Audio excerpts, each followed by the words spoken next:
Hello, and welcome to the Three Peak Master Leadership Experience. My name is Mino Vlahos, and I'm the co-founder of Three Peak Coaching and Solutions, where we support executives to master leadership. Our company provides coaching and team workshops to support leadership transitions. Today, we're very excited to have a guest on our podcast, Stephan Ledain. Stephan is a practicing organizational scientist, a people consultant, and the founder of AdaptAI. His research specializes in artificial intelligence, social identification, and creativity in the workplace. He leverages the latest in behavioral science, data science, and technology to create tools that drive workplace performance. As you might guess, our topic for today is all about AI, artificial intelligence, technology, and also the human parts of how those actually get implemented into the workplace and what behaviors can really drive those changes within organizations. So I want to welcome and thanks to Fan for joining us here today to talk about this topic. Thank you so much, Mino. It's an absolute pleasure being here and chatting with you today. Thank you. So, of course, AI is truly the hot topic. It seems like everywhere I go, every client, every CEO I'm coaching, it seems like AI is on everyone's lips. And yet, when I look at stats, it doesn't seem like there's actually as much penetration as one might expect. So, there's this kind of dichotomy between we're all talking about it and obsessed with it, but then not all of us are truly using it in the workplace. And so today's conversation, we're going to start to tease this apart and start to really understand what is the place of AI and how do we really use it. And of course, using your expertise to help that make those connections for us. So just to begin, I want to actually start with the more positive side because sometimes I think I can come off a little negative, cynical, a bit of a hater. So I actually want to talk about the good things that have come from AI. So what are some of the benefits or strengths of utilizing whether it's AI or just technology more broadly within an organization? Yeah, well, first I want to show appreciation for how you intro the conversation because there's a lot of hype cycle and hoopla going around the conversation that is often distorting and at best confusing to people. And I think it's really important to appreciate that the negative sides or the myths that are often pervading this conversation do need to be dispelled before we can properly go into the benefits and the advantages of actually using this technology. And so I really appreciate how you framed the question and the topic, actually. But going into what the good is, I think the obvious ones, the low hanging fruit, are we're seeing potentials for operational efficiency gains. AI has the opportunity of really streamlining processes, automating things that were once seen as mundane, rote tasks that really consumed workforce time and were frankly expensive for little return on value. I think we are really faced with an amazing shift in how we can sort of outsource that work to the technology. But we're also seeing more sophisticated use cases and applications such as enhancing decision making. We often lack real scientific, rigorous decision architecture within firms, and oftentimes really consequential directions are taken with arbitrary and at times lazy ways of coming to what is right to do for an organization. And so I really love the opportunity that AI introduces in synthesizing large amounts of data across time, across contexts, across domains, and helping you think through your options and weigh them accordingly.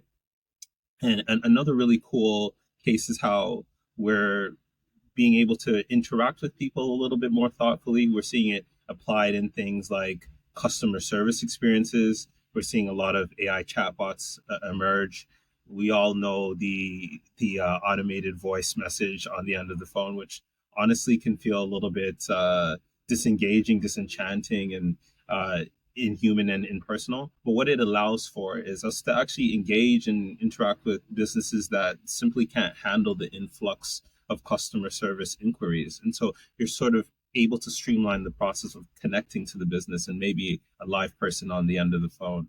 But zooming out from this, what I really love, philosophically speaking, that AI really brings to the table as an advantage is the ability to bring the humanness and the humanity back to work. I think we have, in this productivity age and the building off from the Taylorist point of view of workplace, we've really come to see work as a series of tasks. There's that joke or that meme going around where a lot of professional service work is just emailing back and forth, and a lot of that is doing really non or low value tasks like coordinating calendars or following project plans. And I really think we have this opportunity now to actually realize and create space for the things that energize us and make us feel whole at work. Things like thinking creatively, thinking about new ways of approaching things, allowing ourselves to introspect at work, allowing ourselves to try new things and to explore new ideas.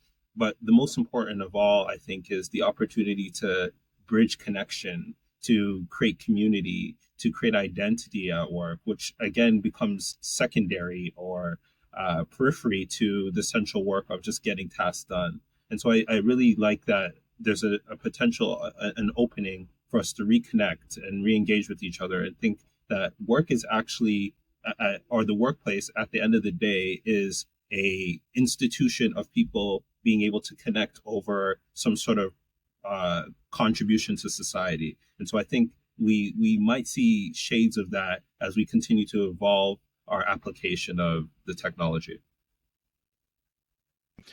And so, from what I'm hearing, and the question that comes up for me is there's kind of two ways I could look at it potentially. One is that if AI and technology more broadly replaces some of the task based work, what's left is the relational kind of like tasks or whatever we call that, right? So it's like the human side we always talk about, right? So it automates PowerPoints, emails, or whatever have you, and then what's left that I have to do is build connections, relationships. So that's one way of looking at it. But there's another way which you're also bringing up, which is that it actually has a capacity to augment the human as well in decision making, in creating processes or frameworks or structures. And I know from my work, when I go into organizations, if I'm doing team development with C-suite or I'm doing board work, like essentially there's usually some principles, guiding principles that we're walking them through and facilitating them so that they have a more structured, methodical way of going through the way they make decisions. Do you see it as one or the other or both? Is it here to kind of just replace rote tasks, or is it here to also augment the relational side or the humanistic side? What's your kind of perspective on what the true kind of potential for some of this technology is? Absolutely. And I think it's worthwhile at this stage of parsing between what we project as technologists, what we imagine the application of these tools will be, and what will actually happen. And we can see this time and time again with repeated relevant cases of new tech emergence where the original intention for the tool it mirrors and maybe rhymes with what actually happens, but oftentimes is not actually what we imagine. And so I do think what we hope is that the human ingenuity and creativity and parts of our explorative brain and generative drive can emerge. And that's what the intention of this tool would be, to help us automate and support some of our work. But I could see interesting and non-obvious use cases emerge where we're looking to have it do things that we didn't even realize we needed support around. Things like making sure you're keeping in touch with friends and family at a cycle that makes sense, that's ideal, or helping us understand what are the conduits or variables that really support our emotional and mental health. Things that we typically thought were stuff that we had to onboard on our own and work silently on in the workplace. I do see this being a tool that emerges in interesting ways. And an example of this is the use of text messaging apps like WhatsApp or Slack, for example, at work, Slack was meant to replace email originally, and is supposed to be a better way of organizing and synthesizing conversations and information and data. But it sort of emerged as this like interesting in between of having light, casual conversations with friends and family and work and colleagues and getting work done. And I think, of course, there's limitations to that and opportunities for it to not be good or healthy and blur life balance. But there's also this amazing, rich new space where we're talking to each other a little bit more friendly, a little bit more lightly. We're engaging in a cadence and a form of working that feels a little bit more human. And I do see more of these use cases emerging where it fills in this messy in between of accentuating things that we just didn't actually predict originally. Is there any other use cases you've seen with clients that you have? You founded a company called AdaptAI. So, are there other kind of positive case studies or ways you've seen AI integrated that has really supported organizations? Like, if I come to you and I'm like, why should I take a bet on this? It's going to take up time and resources. So, tell me why I should do this within my organization. Yeah, absolutely. One of the ones that I feel the most proud of and love knowing that I was a part of was a we'll call it a historically legacy professional service company who had a very traditional way of doing things that was very heavy laden, high touch.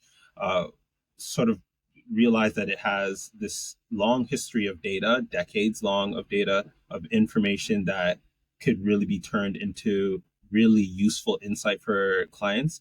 And they're feeling stressed and a little bit worried about their inability to actually collate and collect that information and then turn it into insights. And they simply just didn't know where to begin. And what I really appreciated in this work was several fold. But the first was we actually were able to sit down and talk them through critical use cases. And in that process, you sort of realize what your value is as a firm, what you've established the firm on, and what you try to purport to your employees and to your customers, which is this is the work that we actually want to do. We want to help clients in this way. And so this is why this will emerge as a priority or a use case. And we have data that already exists that's taking, that has the opportunity to save time that we're doing trying to make sense of that data otherwise. And in that process, we were able to galvanize and have everyone align to the agenda and make it feel like it's valuable for them as individuals and their working lives at every level. So we're talking at the executive level and at the intern level because they were themselves so occupied in just trying to make sense of the data.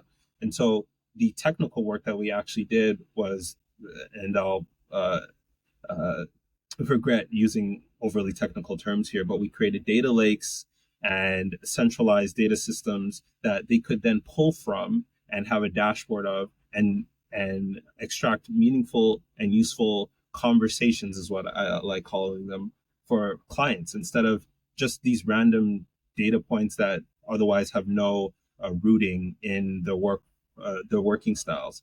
And what I really appreciate about this opportunity is, aside from it saving them a ton of time and operational ineffectiveness, what we've allowed them to do is feel more emboldened and more confident in their legacy, traditional understanding and history, and their information and collective knowledge within the firm, and having that brought forward into these client conversations and proactively brought to these clients so that they can understand how much of a wealth of expertise and understanding that this firm actually has. And so I think the benefits of this is wide, but it ultimately brought the organization together on the things that really matter. And I think that we have a real golden opportunity in this age of AI to start doing that a little bit more intentionally. So now I turn us to the other side of the coin, which is where sometimes I tend to go. So thank you for staying with some of the positives here. I am someone who likes technology or even loves technology. So I'm not someone that's against technology in any way. I love exploring. I love experimenting, but I like having like kind of crisp understanding of the limitations or the use cases of why and how we should be using technology. And one of the things that it's not the fault of the technology, obviously, but the way in which we've started to talk about and use AI, for me, it feels like there's so much of an emotional high and excitement and then fear of missing out, FOMO, that in that, what's lost is like, but what is actually the core use of, like, if I look at like a large language model like ChatGPT, right? And there's others out there, but that's just one of the more famous ones, one of the first to market. And for me, the more I use it, it's this dual life I live of like being simultaneously completely blown away by this thing and utterly unimpressed at the exact same time. Yeah, And I carry both of them with me in every single day, where I'm like so wowed that technology has made it this far. And yet, anytime I try to use it in a practical setting, it's not good enough for what I'm doing, right? And so I'm gonna ask you, like, what are some of the ways that we might be either overhyping up, or misusing or miscategorizing AI and AI in the workplace? yeah, it's such a brilliant and necessary facet of this conversation. And I first want to begin on making sure that we're level setting on terms and understanding, because we jumped so much into this era of AI that we've hop skipped and jumped like how it came to be, how what is actually happening in these tools. And there's still a lot of opaqueness and explainability which is required and needs to happen. But at its baseline, what a large language model is, for example, is a very sophisticated word prediction mechanism. The algorithm that sits underneath that just has a really brilliant methodology of putting together what one might respond given the previous context of the query. So the prompt. This is a really important starting point, because this explains the instance of things like hallucinations or misquotes or biases, because what all it's doing is reflecting on its existing sample of data, which is large and extremely vast but limited in some ways, and and the way that it was trained and what it held as a positive answer or criterion. And it's saying, this is what I, we can give it I-ness, this is what one should say given this query. That's not the same as it being a sentient being that's encoding all the information, the body posture, the history of the person, the nature of the query. It's not the same as a sentient being encoding all this information before giving an answer. And so I think it's really important to level set on that to begin with. Now, then we get into things like over promising on results. As with new technology, the technologists and their salespeople often get more excited than what they're able to deliver. And I think a lot of organizations have come to expect AI to solve problems, to be the end all cure for all organizational ailments and maybe societal ailments if we're that ambitious. But these are really unrealistic expectations. I think that we should really posture it and understand it as a tool that complements human efforts, but it is not where it's nowhere near actually, but it's not quite yet at the thing that can solve for human things preemptively. And I sort of feel as though that's what we imagine it to be. Aside from that, there are things like bias, which is a really important conversation and facet of all this as well. Um, these models are trained on biased data. At every stage, there's the potential for lack of fairness to be introduced. The spaces we collect data in, the method through which we collect data, the way we label and assign weights and values to the data so that it makes predictions. There's so many points of potential bias. And the reality is we're collecting oftentimes human data, human generated information that's being synthesized in these models. And we know human beings have a tendency to practice and employ bias. And so we can't expect that these models are so sophisticated that they can see that happening. And so they often replicate or reinforce these biases that already exist in humanity. The more practical thing that I think is plaguing a lot of organizational adoption is simply the misalignment with business strategy. One of the things we make sure we spend ample time in a constructive and deliberate and systematic way of doing is outlining clear use cases, as I was sharing in the case study, because a lot of people, especially executives, uh, are really enthralled by this new big shiny thing that has entered organizational life and is expected to revolutionize everything and save and make a whole bunch of money. But they don't really actually know in practical terms how this is to align with their business strategy. And so they start to introduce this thing in a misaligned way and hope that it cures whatever ailments they're feeling without actually understanding what it is that it needs to be aligned to. And I think it's really important, and we're best served and we set ourselves up for success when we have clear defined purpose for the AI tools that we want, understanding its limitations, and rather than throwing in the excitement of innovation for innovation's sake. I'm actually quite conservative in my innovation approach and advice for clients, which feels like oxymoronic, but it isn't. I think you do need to really put in sufficient, thoughtful, proactive guardrails in how you're implementing these tools for it to actually be effective. And now, with all that, I do think, although there are gross and vast amounts of limitations, and there's also the looming threat of job displacement, we also need to appreciate we are so early on in this, and people need to understand the conversation itself is still forming, and now is the right time for individuals and organizations to get involved in the conversation, to voice your grievances, to express where you're seeing bad behavior from these models, for example, and to help these machine learning engineers, AI engineers, data scientists understand where we can make improvements and tweaks now, while the tools are still amendable to our changes.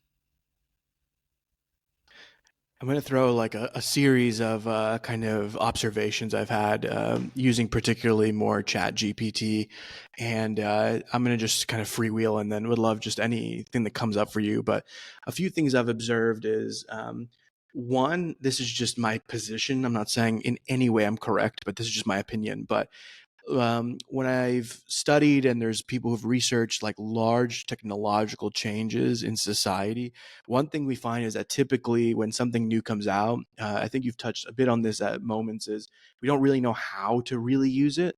And so we kind of try to invent the use case versus having an actual use case. And there tends to be like a lost decade of productivity. So this is something that Nate Silver, statistician, I think wrote in his book, The Signal and the Noise, that like when even like the printing press when it came out, whatever it was, like the 1500, 1600, I forget exactly.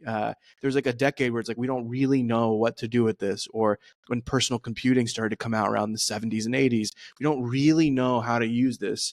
And so Right. in the pursuit of adoption, you kind of lose a lot of efficiency and productivity. So you can go experiment and fail and find the limitations.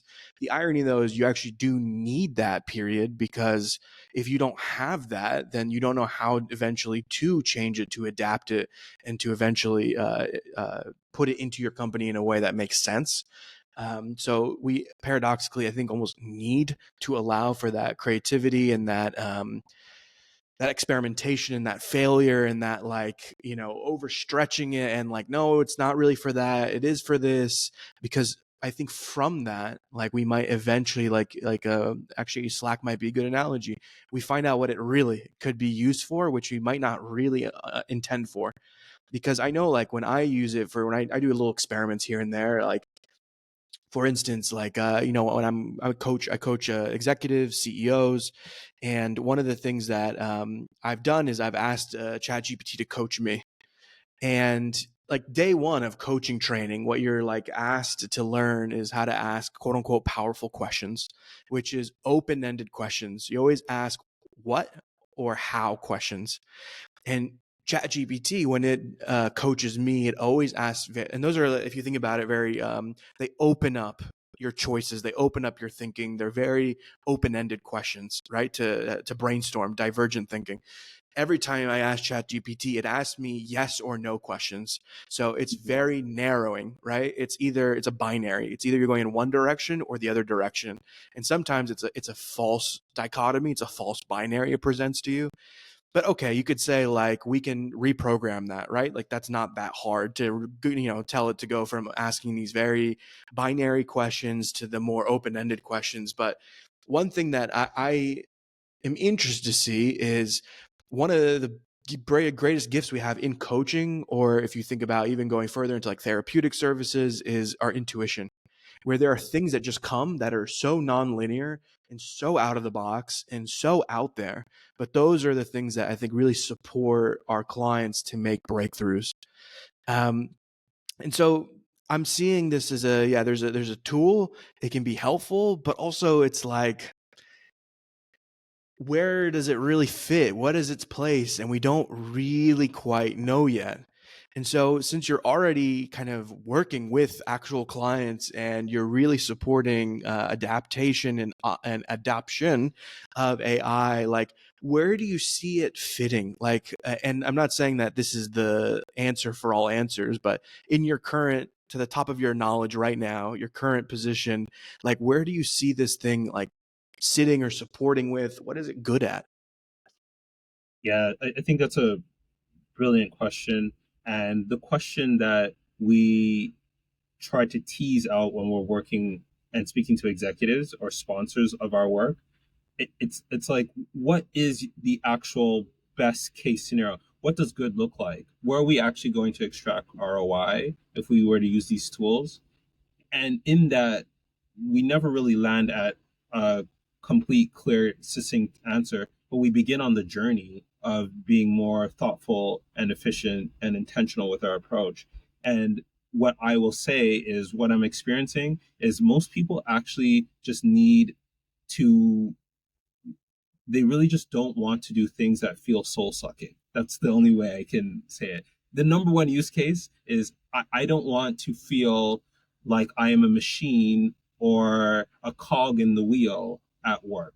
How can you help me with that? And we'll decorate that in so many ways. We'll use words like operational effectiveness, or we'll use words like sales enabling. But it's really like, these are the things that I don't feel like my humanity's expansive in. How can this thing take some of that? And I think that's a beautiful opportunity for us, again, to be introspective and reflect at work about what are the values we're trying to put forward, and to understand then how do we use this tool to help us scale, embolden, and enforce and share these values. That to me, I think, is where we'll feel the best about the investment we made in AI. That's where we'll feel aligned. I'm really interested in this work and in my personal life, in really addressing and tackling AI alignment, because I think it is very possible and extremely dangerous for these tools to be built and flushed with capabilities and features that are divorced from our deeper human needs and desires. And if we are not actually enforcing this agenda of inclusion, of creativity, of self-expression and reflection, then we are simply just building more opportunities for problems and self-oppression and collective oppression within work and more broadly. And so that's a long and fanciful way of answering your question, which is, let's really get underneath what is the things that feel non-human to us. Let's have it tackle that, because we have created it as a tool to support our lives, and let's see how we can enforce and contribute to human flourishing through the outsourcing of that work. So I'm going to go a little rogue here because I got inspired, right? So this is the moment of intuition. So one thing I've noticed, because I do a lot of writing, and anytime I've asked ChatGPT to do any form of writing, and I imagine it's because it's has training data, as you said, and it's essentially the average of training data. So what is the most likely word to come out? But everything I read has this very generic voice, and writing has a voice to it, right? Like Yeah. there's you can tell Hemingway versus like a Shakespeare. Like there's a voice that we use when we write, and the Chat GPT voice, it's fine, but it's like very boring to me. And when I write in my own style, it has edge, it has personality, and you're not only just a random guest on our podcast, you're also a friend. So I know that you also have a lot of creative endeavors. Like you're a brilliant behavioral scientist and a founder, but you're also a brilliant creative, and you have a very amazing creative magazine that's a big outlet for that creativity, of which I'm a huge fan of. And so there's also this like, what is this is going to be a crazy philosophical question, but like, what is true kind of creativity in contrast with a chat GPT? I'm not saying like define all of creativity, but like in contrast with this output that I get from a prompt, like what is this thing that's creative and alive that you just can't get through a large language model? Yeah, you're asking what is the special sauce, what makes humans special, and it's maybe the most important question of our era, because I think if we don't answer that in clear and uh, deeply encoded ways, we risk uh, a profound relevance. And it may not be as um, obvious as robots taking over, and it may be a little bit more insidious as something like not feeling like you have any purpose on Earth. That's just as dangerous in my opinion. But to take a stab at your question, I'm gonna highlight and admit that this is going to be a controversial take, but I'll stand on it. I think the beauty of this whole era and why I believe in this counter intuitive balance between AI and creativity is there's this thing that happens in daily life experiences that we don't have a word for, but if we were looking at it algorithmically, it would be error. It'd be the things that emerge, the properties that are emergent outside of the parameters that we think life fits.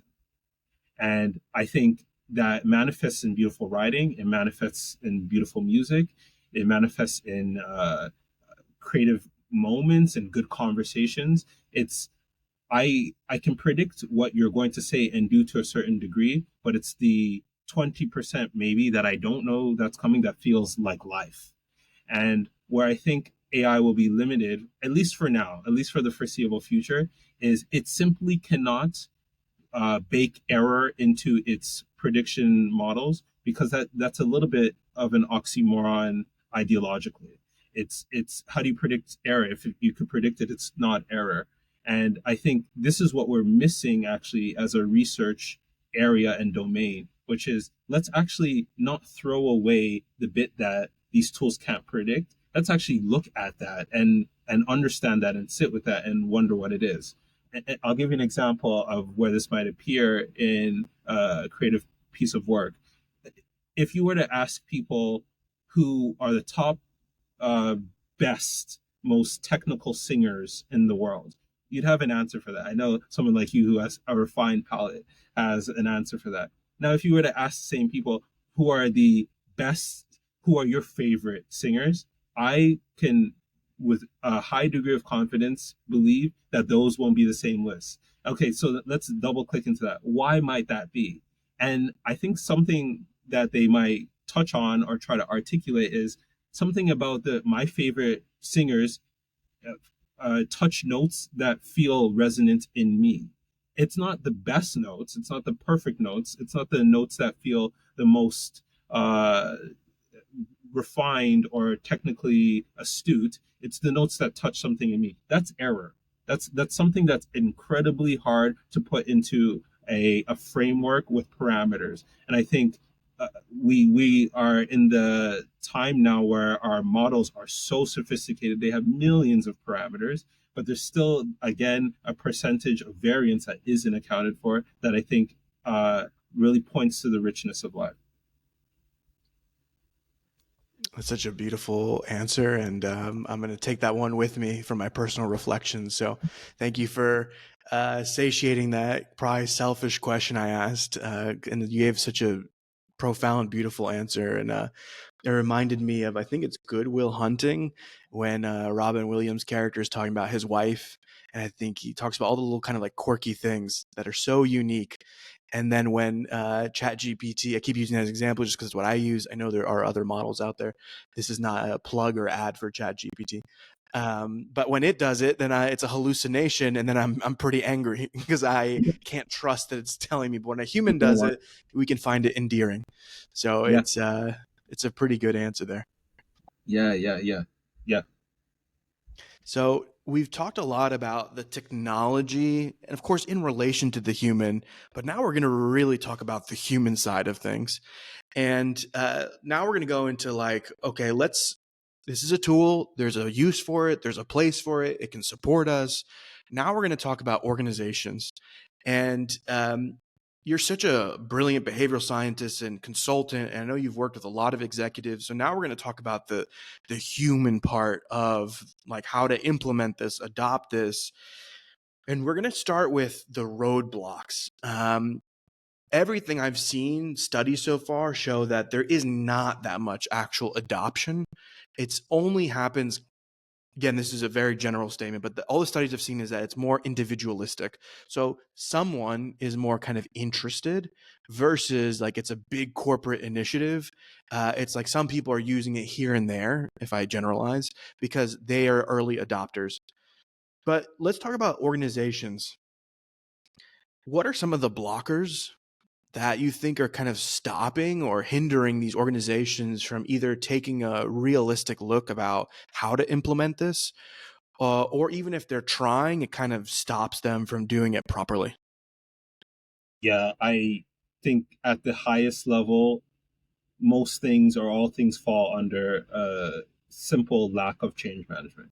I think most organizations want to introduce new things without proper support infrastructure, without addressing potential points of resistance, and without making people feel like they're stakeholders or involved or meaningful partners in the change initiative that they're bringing. It feels a lot top down and very heavily indexed on that.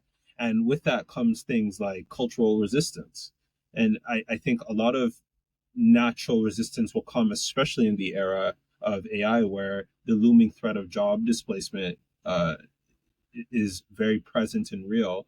But I think people want to know why an organization is looking to uh, reduce their time to deliver a project, to optimize efficiency. How does that reflect on their worth and value to the organization? And how will that change as we continue to adopt more tools and see results of this? And so I think it's natural for a culture and individuals within the culture to resist. Another underspoken reality is the lack of identifying as a innovative or culture or technologically astute organization. That's a huge hurdle that I'm seeing where when we do our assessments of AI readiness, we learn a lot that most people within these organizations don't actually see themselves as individuals in an organization that does this sort of thing. It feels like it's pandering. It feels like it's not very well founded. It feels whimsical instead of something that actually ties to the core values and intent that the organization has outlined and contracted with these employees on. And so they feel like this feels like this strange initiative that's coming out of nowhere instead of something that feels meaningful and core to who they are. And with that comes all the particulars of that, which is the lack of upskilling and training, and realizing that employees simply just lack the skills to know how to work effectively with this stuff. The technology has moved so fast. We went from like sample sizes in studies of 100, 200 to sample sizes of a trillion as we're looking at large models. This has the scale of this has been so has grown so quickly and is so vast now that people simply don't really understand or know how to wrap their heads around all that's going on in this sort of technology and change. And for a fear of not being able to utilize things properly or being intimidated by the technology, they simply won't engage with it because they don't know how. Then more practically, there's just a gross under and poor communication when introducing the strategy and thinking behind tools and the rollout of tools. Without the clear communication infrastructure, uh, employees just won't know how and where and why this change is happening, what their place is in it, and how and it opens up pockets for misinformation and fear mongering to spread and building implicit barriers to adoption. And so I think there's a lot of just real practical lack of implementation, but also really understanding where values and strategy and intent comes to play, and all that leads to under not understanding or having a clear understanding of what the return on investment will be. And I think that ties in everything together well. Change management needs to have understanding of what the eventual outcomes or consequences of the change will be. If the executive team or those who are the decision makers and bringing in this new technology don't have a way of articulating the return on investment or outlining the timelines or expectations of that return on investment, it feels again just like a loose agenda item that simply doesn't have rooting in the organization. I want to go one layer deeper into some of the individual fears that might come up in individuals. I tend to think of change resistance as, generally speaking, fueled by some unarticulated fear that then becomes more reactionary and more like, no, I don't want to do this. And maybe some of those fears are founded, and maybe some of those fears are unfounded. Um, what have you observed in terms of some of the fear that comes up as related to AI and technology? Yeah, I think I'd probably categorize the fear in two different categories. There's the group that has always done things this way and is used to things and just simply doesn't want to fix something that doesn't feel broken. And there's the group that may feel as though things are broken, but that the technology is coming to replace me because I'm a part of the issue or I am a contributor to the breaking. And so in the first group that don't fix what isn't broken, they simply just really need to be educated and convinced that this is additive to their lives and to their work, because they simply are fine as the way they are. And I think sometimes that is emblematic of a lack of foresight, not really seeing what's coming around the corner and how their competitors and how their clients will be adopting these tools and will be expecting that of them. And they don't actually have a holistic understanding or prediction of just how much work it might take to stand up this sort of thing. And then the other group is the ones that are just afraid because they think they're going to be replaced in some way or made redundant or have to reposition themselves within the organization, which is a more difficult nuance to tackle.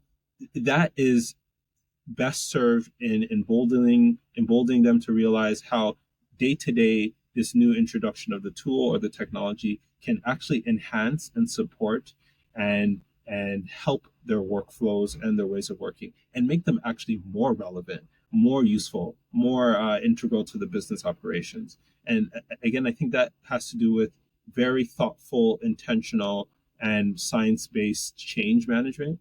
Because if you don't not only have a process for which to address these two groups, but also a way of evaluating, measuring, and monitoring that over time, these agendas will fall flat or will be lost or in the worst case outright rejected. So I'm going to share. I haven't shared this publicly before, but I'm going to share my one of my kind of conclusions or observations about one of the fears around AI, and I just want to get your general reaction or take. But one of the things that I hear a lot is like kind of the rise of the robots, right? It's like this unfeeling, cold kind of technology that is just cerebral. And when I really sat with when ChatGPT like very first came out, and I was very pleasantly surprised with it, and like I said, I was very mesmerized by its capability. But I was thinking that like if we think of our kind of cognitive brain, the part that we conscious mind, that's the tool that we use to create this technology, and we're using something to almost replicate our own brain. So it's like the brain is so fascinated with itself that it created a shrine to its own kind of capabilities, and so the brain, the mind, the brain, because the brain is more than just the mind. So the mind is just that kind of active, talking, conscious part. That's how I define it. So the mind is really fascinated by the brain and wanted to replicate it.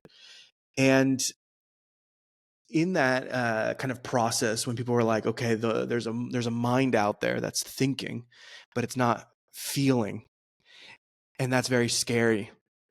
And this is the moment where I say, well, actually, a lot of human beings are trained, I think, unfortunately, to not feel, to be in a disassociated state, to be disconnected from the body, to not be able to either understand or regulate their emotions.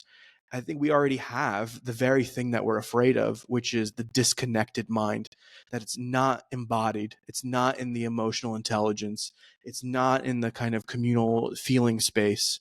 It is disassociated and potentially psychopathic. And we already have people like that walking around us already. So that's why I joke like there are that AI mind, the robot that you're scared of, it already exists. It's already walking side by side with you. The only thing that can separate us is a more embodied, feeling based kind of societal structure, culture. So that's just my opinion. And I'm not saying, again, that it's right, but that's just what I've observed. And I'd love to just kind of get your reaction, raw reaction to what I shared, whether it resonates, you disagree with it. I'm happy to hear anywhere you go with it. I think that's a fascinating take. I do think we AI sort of highlights moments of depravity within ourselves that we outsource onto the tool, which are which is our own ability to be cold, which is our own ability to be emotionless, and as you say, disembodied. And I, more practically speaking, think the reason why we are quite a good distance from AGI, in my opinion, which is uh, artificial general intelligence, which is like the end all be all AI application, is the lack of embodiment.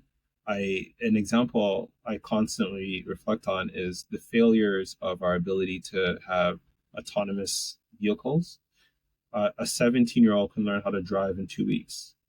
We have models that have trillions of data points that still can't drive flawlessly over uh, years, decades of research.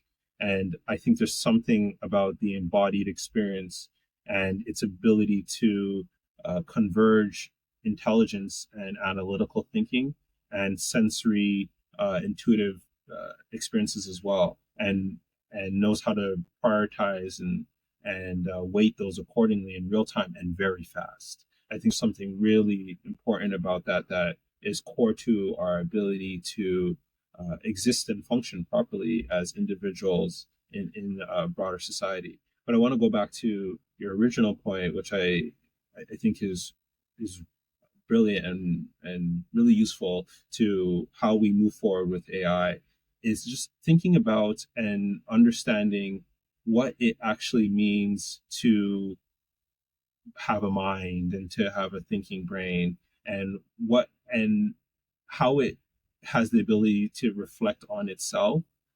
I think that's an underappreciated, and I will say that the large language models are showing signs now pretty sophisticated self-reflection and understanding. But there's something amazing about the desire for our brain to want to replicate that which it is. And I think the simple and accessible definition or justification for that would be because our brains do things. We go out into the world, and our minds allow us to interact, engage, produce. But I think what's interesting about that is, again, going to the error point, which is our minds also wander. They also seek stillness. They also have value in non-doing. And I think that will be a really fascinating thing for us to look to introduce into models.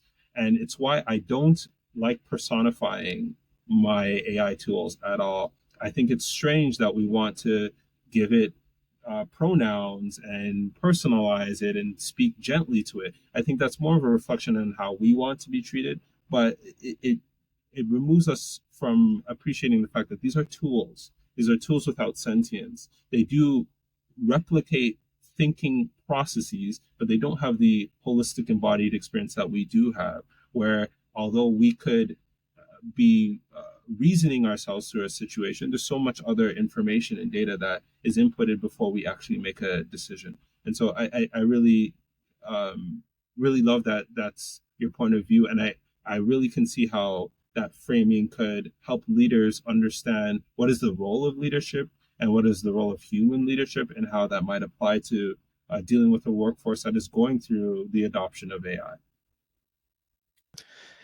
And I'm gonna be cruel. I'm gonna semi-open something, but then close it immediately, because when we start to talk more about the ramifications, at some point we have to cross into the field of ethics.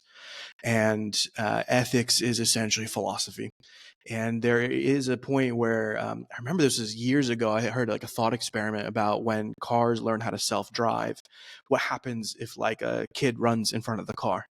And there's other cars in front of you. So if you swerve to hit the kid, you'll die. But if you continue on, the kid will die. And you could, in theory, one day be able to program an autonomous self-driving car to be able to have an ethical choice that you pre-program that says, I would rather die versus the kid or whatever have you, right? It's the trolley program, the trolley problem.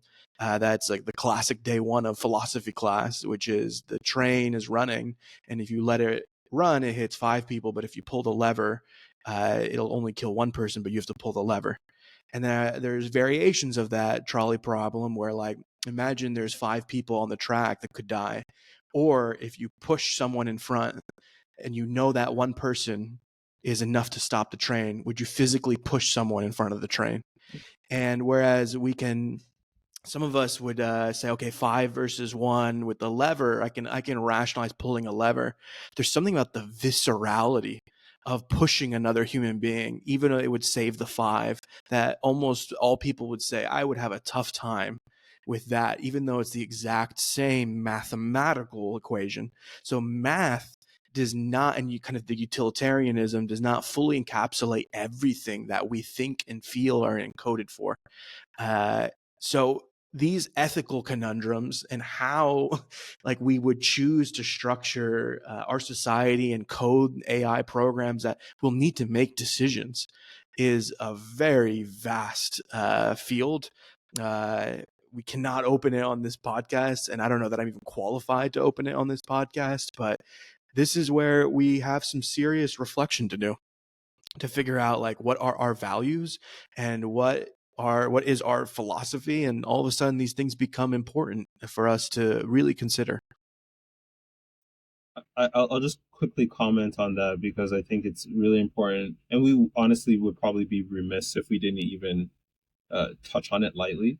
I think it's really naive and um, overly ambitious to think that we can divorce AI application with real philosophical questions. I don't see how a good outcomes for AI isn't uh, directly aligned to good philosophical reasoning, and I think a lot of our leaders in the AI space are of that mind as well. And I think what we should take away from that, and what I want to hammer home is, even though you may not feel qualified or necessarily equipped to have a strong point of view on that, I think it's absolutely critical that you continue to think through how you feel about that out loud. I think collective engagement in AI's development at this stage, and especially in consideration of ethics, is absolutely essential for us to have good AI outcomes in the next little while. And as you mentioned in a different lens earlier, though, it's a reflection of us ultimately, because whatever we're putting in it is what we value. And even in the cases where like horrific biases have come out, right? Like the training data is Reddit or Twitter or whatever it is, and then it's like horrifically racist, or it becomes like a neo-Nazi parroter. Like there is, it's a reflection of us. It's us being fed back to us. It's the mirror. It's the same thing with like, I think about like on social media, these like kind of the TikTok version of social media with YouTube, and now I know Instagram has it, but people complain because like I'm gonna just be very crude, but like if you're a guy and you end up looking at some women, and then feeds you more women and more women and more women, and then you're like, why is my feed just all like looking at models or this and that? And it's like, well, that's what you're looking at. So it just feeds you the thing you're looking at. It's a reflection of yourself. So if you don't like it, it's not the algorithm, it's you. And that's like one of the things that I don't know if we're ready to take responsibility for. It's just a mirror for our own consciousness. Absolutely, and that realization is critical. We really need to be mindful of our laziness in outsourcing the depravity of our own issues into AI as a tool, because it is actually a reflection of us in the same way we've committed that error with other people, and in our sexism, in our racism, in our ageism, and etc. It's really just us um, trying to uh, outsource the pain of having to go through what we think is weak or not accepted or unacceptable in us. And I think a lot of the AI pushback is just that. It's, we don't want these things to exist in the way that they do because we see them in ourselves and we don't appreciate. This is just a tool that synthesizes data in a very large, sophisticated way, and it is actually an entity that is a derivative of our own thinking and articulations in the world, and we should then use that as information for how we can make it better. And so, if I bring it now back to a more practical place, because I always enjoy going to these kind of more interesting, I think, thought-provoking places. But ultimately, if I'm I also founded a company just like you did. So I'm sitting here, I'm a CEO, and I'm like, all right, I need like a few points, right? Like I'm looking to adopt AI, and I want some practical takeaways. So what are a few things that you would guide someone who's, let's say, a CEO or like a head of a department when it comes to AI adoption? Yeah, absolutely. The first thing is begin on the slow journey of education and awareness. Um, and that doesn't need to be like you sitting down and conducting a meta-analysis of AI systems. It's simply just sit down with a large language model. You have many to choose from that have free versions these days, and just talk to it. See where it feels good and productive. See where it feels like it has limitations. Understand what is actually going. Learn a little bit about the terms. Make sure that you're agreeing on the high level terms, and then start asking some more questions that will deepen your learning journey. Which is, are there any traps that I'm falling into when applying AI that could be avoided? Um, is there any Are there any AI startups or companies working on problems that I find interesting or I'm passionate about? What are some of the small steps I can do to follow an expert online, or to continue my learning, or to sit down with someone who's already a little bit ahead of the curve, and how can you stay ahead of some of the potential issues and downfalls of AI? What things have you heard? What things have you experienced? And what questions do you still have that you want to throw out to the ether that someone who might have thought about this a little bit already? And do you know personally within your circle anyone who's working in AI? How could you ask them questions and learn more? What I'm really getting at is you start by building a small ecosystem of AI forward reflections and experiences.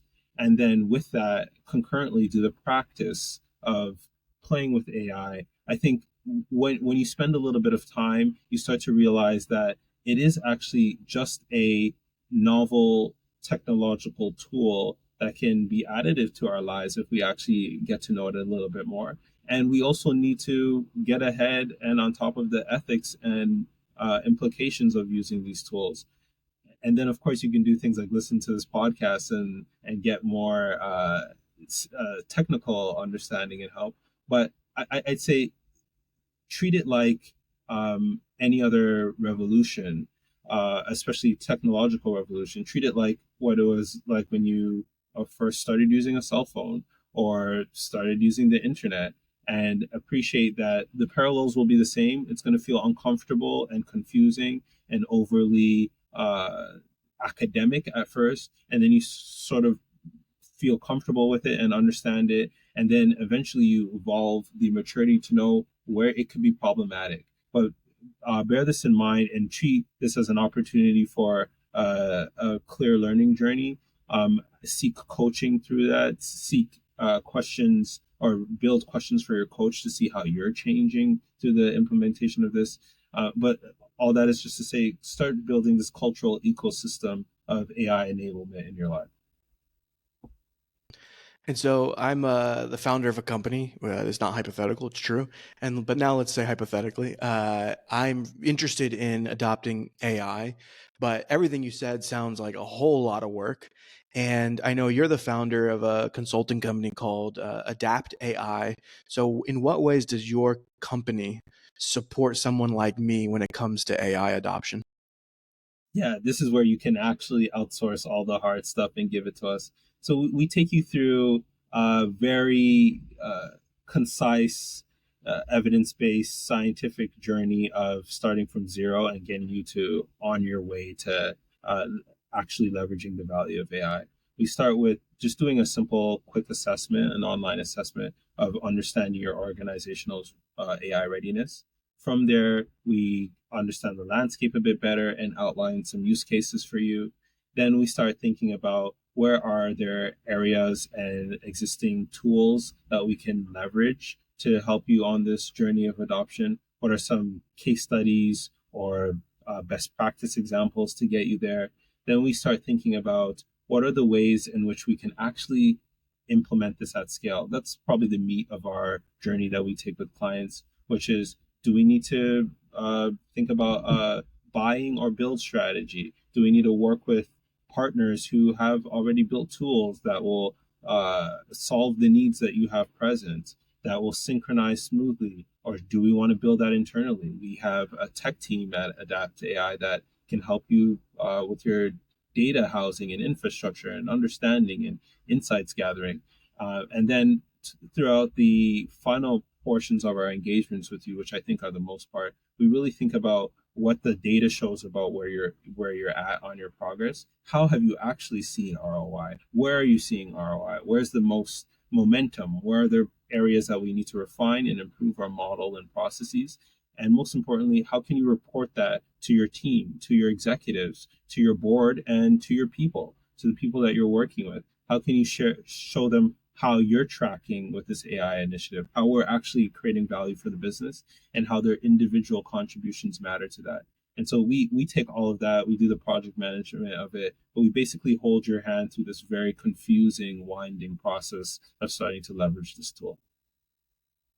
I love it. It sounds like a very true end-to-end process that's very holistic and comprehensive. So today we covered quite a lot of ground. We started all the way from what are the benefits of AI as a tool?